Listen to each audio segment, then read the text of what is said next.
नमस्कार मित्रों, आप सभी का दैविक शक्तियाँ पर एक बार फिर से स्वागत है।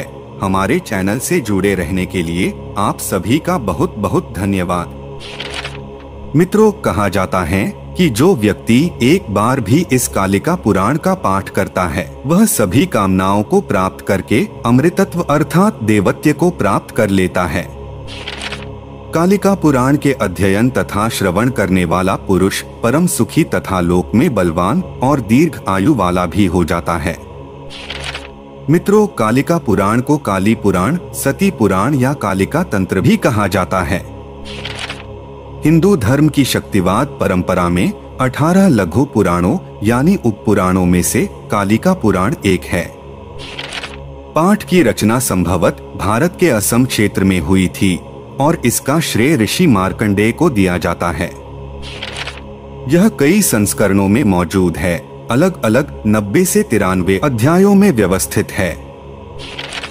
मित्रों, इस पाठ की शुरुआत देवी की किंवदंतियों से होती है जो शिव को तपस्वी जीवन से एक गृहस्थ के जीवन में वापस लाने की कोशिश करते हैं। लूरो रोचर के अनुसार मार्कंडेय वर्णन करते हैं कि कैसे ब्रह्मा, शिव और विष्णु एक और एक ही है और सभी देवी एक ही स्त्री ऊर्जा की अभिव्यक्ति हैं। यह देवी कामाख्या या कामाक्षी का सम्मान करता है और उनकी पूजा के लिए आवश्यक अनुष्ठान प्रक्रियाओं का वर्णन करता है। यह कामरूप तीर्थ में नदियों और पहाड़ों को भी विस्तार से बताता है और ब्रह्मपुत्र नदी और कामाख्या मंदिर का उल्लेख करता है।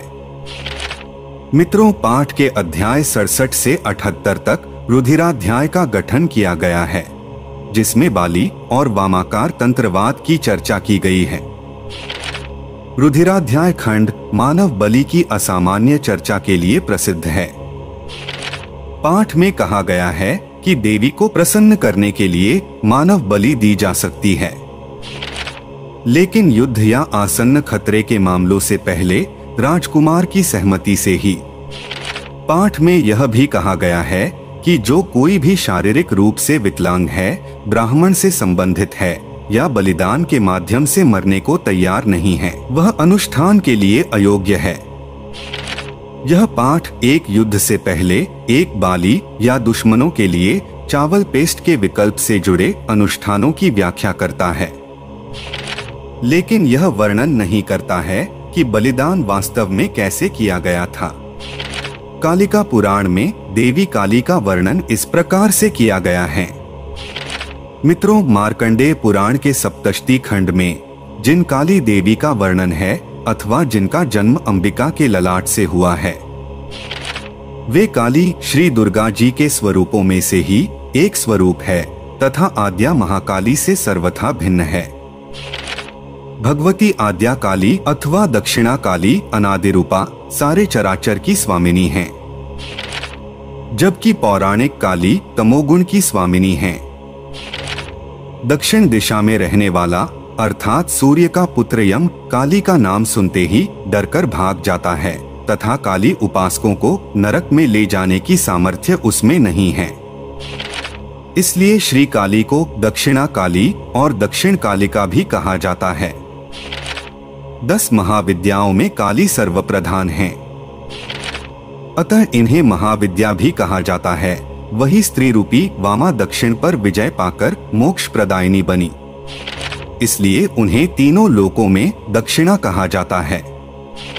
श्री काली की उपासना से समस्त विघ्न उसी प्रकार नष्ट हो जाते हैं जिस प्रकार प्रज्वलित अग्नि में सभी पतंगे भस्म हो जाते हैं।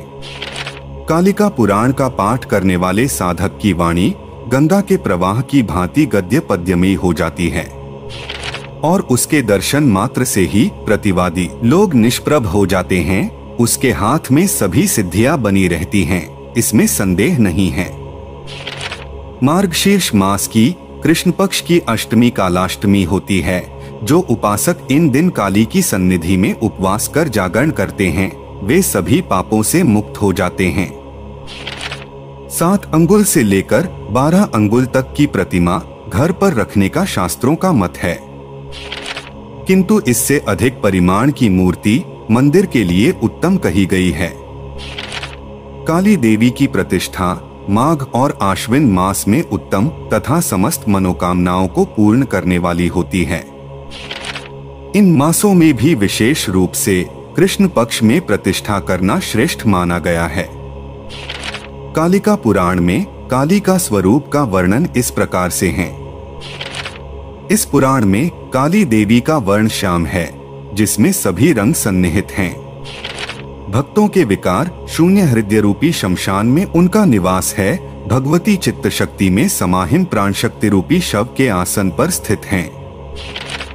उनके ललाट पर अमृत तत्व बोधक चंद्रमा है और वे त्रिगुणातीत निर्विकार केशिनी हैं। सूर्य, चंद्र और अग्नि ये तीनों उनके नेत्र हैं, जिनसे वे तीनों कालों को देखती हैं। वे सतोगुण रूपी उज्ज्वल दांतों से रजोगुण तमोगुण रूपी जीभ को दबाए हुए हैं। सारे संसार का पालन करने में सक्षम होने के कारण वे उन्नत पीनपयोधा हैं। वे 50 मातृका अक्षरों की माला धारण करती हैं तथा माया रूपी आवरण से मुक्त तथा सभी जीव मोक्ष न होने तक उनके आश्रित रहते हैं। वे निष्काम भक्तों के माया रूपी पाश को ज्ञान रूपी तलवार से काट देती हैं। वे काल रूपी शक्ति को वास्तविक शक्ति देने वाली विराट भगवती हैं।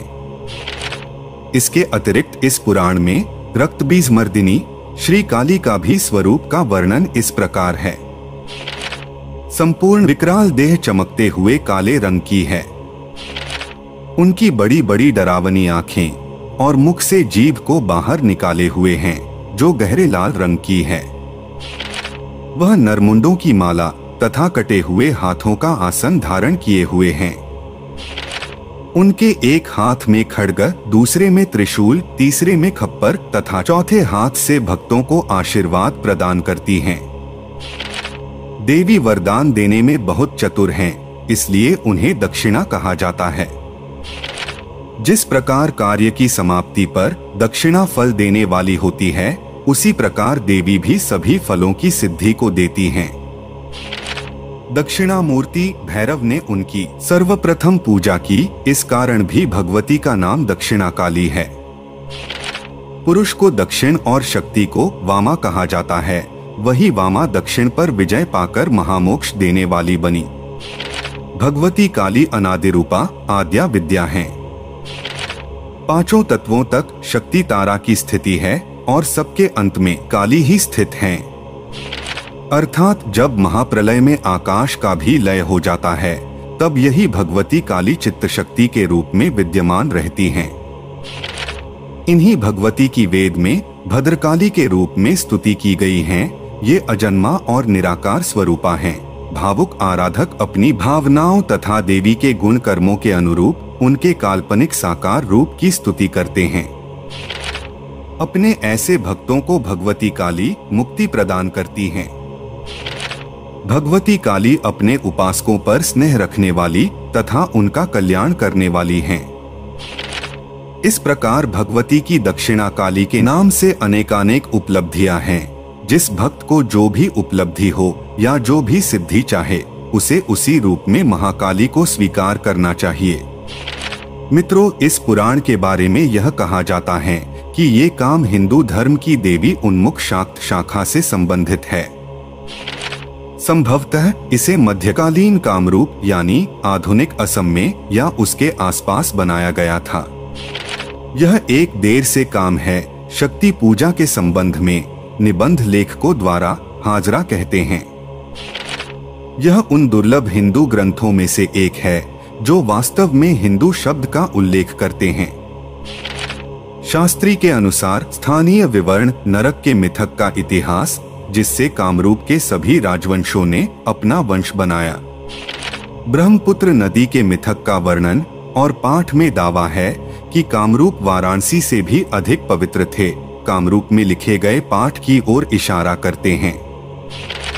मित्रों, कालिदास और माघ के संदर्भों से पता चलता है कि यह प्रारंभिक पुराणों में से एक नहीं है।